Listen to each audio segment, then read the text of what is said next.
사람들은 자기의 인생을 뒤돌아보면서 내 팔자야 라고도 이야기하고요.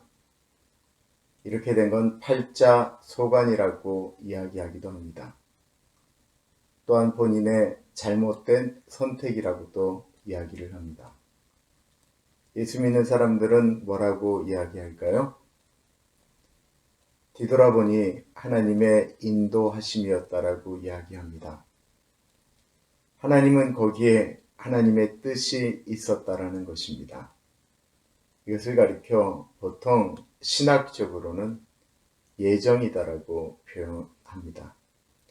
이 예정론은요, 젊을 때 이야기하지 않습니다. 나이가 드시면 어르신들은 하나님께서 나를 여기까지 인도하셨다라고 이야기를 합니다. 창세기 45장은 요셉의 고백 가운데 하나님이 여기까지 나를 인도하신 것이다 라고 하는 아주 유명한 고백을 자신을 판 형들에게 합니다. 형들을 용서하면서 나를 판 것은 형들이 아니는 하나님의 뜻이었다라고 이야기하는 것이죠. 창세기 44장에 보면 요셉이 끊임없이 형들을 시험합니다. 요셉인 줄도 모르는 형들은 계속 당하지요. 마지막 시험은 뭐였냐면 사랑하는 동생 베냐민의 쌀자루에다가 요셉의 은잔을 넣어놓은 것이었습니다. 은잔이 훔쳐갔다라고 이야기하며 그 형제들의 쌀자루를 다 끄집어냈더니만 베냐민의 쌀자루에서 은잔이 나왔죠. 형제들이 예전 같았으면 베냐민 혼자 두고 갔을 텐데 이제 그것이 아닙니다. 형제들이 다 왔는데 유다가 책임을 집니다. 내 잘못입니다. 내 책임입니다. 옛날에 내가 형제들에게 잘못한 것 때문에 그렇습니다. 베냐민 놓아줘야 합니다. 베냐민은 우리 아버지와 생명이 하나입니다. 그 간절한 고백에 요셉이 더 이상 숨기지를 못합니다. 요셉이 울음이 터져 나오려고 하자 요셉이 종들을 물리칩니다. 너희들은 다 나가 있어라. 그리고는 요셉이 통곡을 하기 시작합니다. 얼마나 그 소리가 컸는지 애굽 성 안에 있는 사람들이 다 들을 정도의 큰 울음이었다고 합니다. 어쩌면 요셉은 그 전에 소리내어 울어본 기억도 없을 것입니다. 형들은 더 어리둥절하지요. 이때 요셉이 이야기합니다. 창세기에 가장 극적인 장면이 있다고 한다면 이 장면이 아닐까요? 자신들이 당신은 바로와 같은 분입니다 라고 이야기하며 납작 엎드린 그 국무총리가 자신들이 22년 전에 판 요셉인 것을 아는 그 순간이 얼마나 극적인 장면이었겠습니까? 창세기 45장 4절과 5절입니다. 요셉이 형들에게 이르되 내게로 가까이 오소서. 그들이 가까이 가니 이르되 나는 당신들의 아우 요셉이니 당신들이 애굽의 판자라. 이 얘기에 형들이 입을 다물지 못하고 두려워합니다. 무서워합니다. 갑자기 히브리 말로 말을 시작하니 얼마나 두려웠겠습니까? 그때 요셉이 아주 유명한 이야기를 5절에 하죠. 당신들이 나를 이곳에 팔았다라고 해서 근심하지 마소서, 한탄하지 마소서. 하나님이 생명을 구원하시려고 나를 당신들보다 먼저 보내셨나이다. 근심하지도 말고 한탄하지도 말라고 이야기합니다. 그렇게 후회할 필요 없다라는 것입니다. 그러면서 도리어 이야기합니다. 당신들을 구원하려고, 우리 아버지와 그 가족을 구원하려고 하나님께서 나를 이곳으로 보내신 것입니다. 라고 이야기합니다. 7절과 8절도 똑같은 이야기입니다.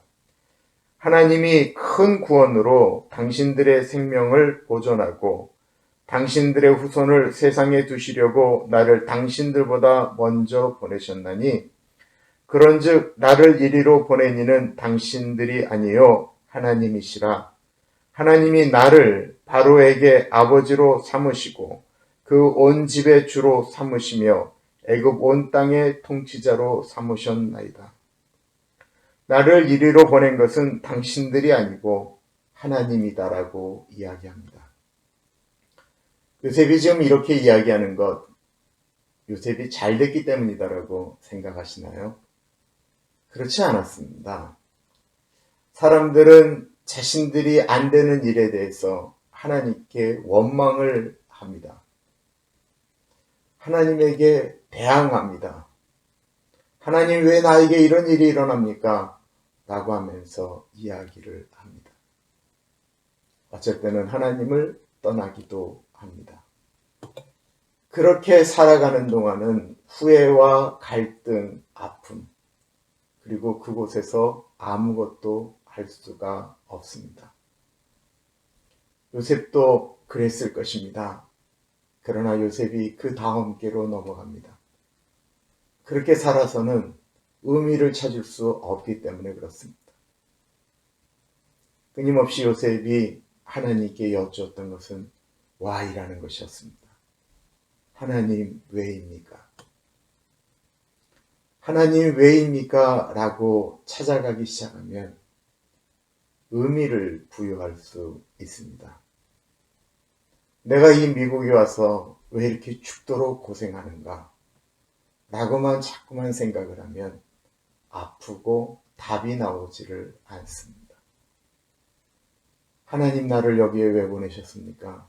라고 이야기하고 자꾸만 하나님께 여쭈며 나아갈 때, 그리고 이 현장 가운데 하나님이 나를 보내신 것은 뜻이 있을 것이다 라고 생각을 할 때, 그때 하나님의 뜻, 하나님의 사람으로 그럼 내가 여기서 무엇을 할 수 있을까 고민하게 되어집니다. 요셉이 그랬습니다. 억울하게 노예로 팔려간 보디발의 집에서 하나님이 여기서 내가 어떻게 하기를 원하십니까? 라고 이야기할 때 그는 노예로서도 인정받으며 살아갈 수가 있었습니다. 정직하고 바르게 살아갔는데 억울하게 모함을 받고 감옥에 갇히게 되었습니다. 억울합니다. 열심히 산 것, 주인의 아내를 건드리지 않은 것, 그 유혹 가운데 내가 물러서지 않은 것, 내가 그것 때문에 흔들리지 않은 것이 그 결과가 고작 감옥이란 말인가? 라고 이야기하지 않고 거기서도 하나님의 뜻을 여쭈었습니다. 감옥에서 술 맡은 관원장이 요셉을 꼭 기억해달라는 그 이야기를 잊어버리고 2년이 넘도록 잊고 있었을 때 그 아픔과 그 억울함을 그래도 하나님께는 뜻이 있겠지 라고 이야기하며 견디었기 때문에 결정적인 순간 바로가 꿈을 꾸었을 때 그는 바로 앞에 설 수가 있었습니다.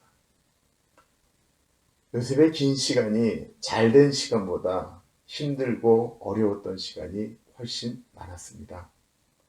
그럼에도 불구하고 요셉은 그때 하나님의 뜻을 구했습니다. 지금 살아가는 방식이, 지금 사는 것이 내가 원하는 대로 되지 않을 수 있습니다. 그곳에서 하나님의 뜻이 무엇인지를 여쭈어 보시지 않으시겠어요? 그럼 나를 미워하는 사람에게 두려워하지 마소서, 한탄하지 마소서, 하나님께서 당신 사랑하라고, 당신 구원하라고 나를 이리로 보내셨고 당신을 만나게 했습니다. 당신과 부부가 되게 했습니다. 이 직장으로 보냈습니다.